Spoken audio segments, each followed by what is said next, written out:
If the promotion of the Catholic Church is obviously the pontiff's first responsibility, his very job, if you like, it has to be seen in the wider sphere of what his responsibilities encompassed, not least of which the alleviation of world poverty and, in many cases, well, perhaps even the development of world trade.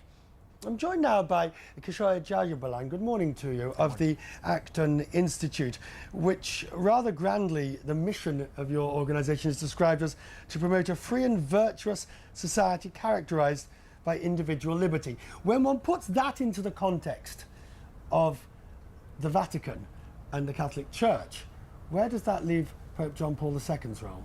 John Paul II's role was tremendous in this. Catholic social doctrine goes back to about 1890s or so with Leo XIII and Rerum Novarum, the encyclical on social work, on trade unions, on the right to property.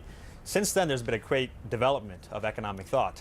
This is basically the idea that the Church has a responsibility beyond religion per se. Sure, it's the promotion of human dignity and what that means in the economic sphere, in the world of work, in the world of business, in the world of trade.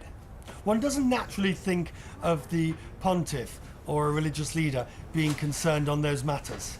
Well, I would recommend that you read the 1991 encyclical of John Paul II called Centesimus Annus, where he talks about the fall of communism, the failures of real socialism, and the promotion of free market economics.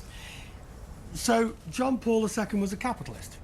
Well, I wouldn't call him a capitalist. I wouldn't attribute any ideological label or political label to the Pope.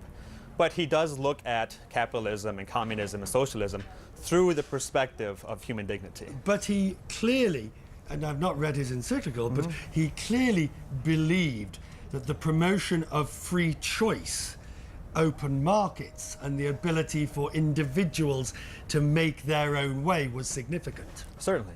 I mean, if you look at the development of globalization, I heard a marvelous statement on Italian television where they called the Pope of globalization. The open media, the open communications, the free travel, these are things that are aspects of globalization which didn't exist 25 years ago. Did he concern himself with the other side of globalization? The loss of jobs in certain areas, the shifting of markets, the shifting of production to lower cost venues, and the lower paid workers? Without a doubt. This was a major preoccupation of the Pope. But what the Pope argued for in Centesimus Annus was to expand the circle of productivity and exchange, rather than close it and restrict it. Well, I don't want to seem sort of snided. Are you saying he was a free trader? No, like I said, I wouldn't attribute a label like that to the Pope.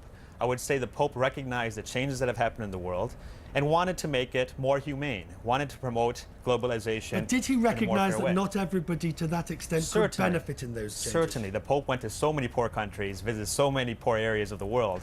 He would have to be blind not to know this. And he wrote about it all the time. He talked about the need for a globalization of solidarity, which means a recognition of the common good across national borders, and especially of the poorest, without a doubt. Kishore of the Acton Institute, many thanks.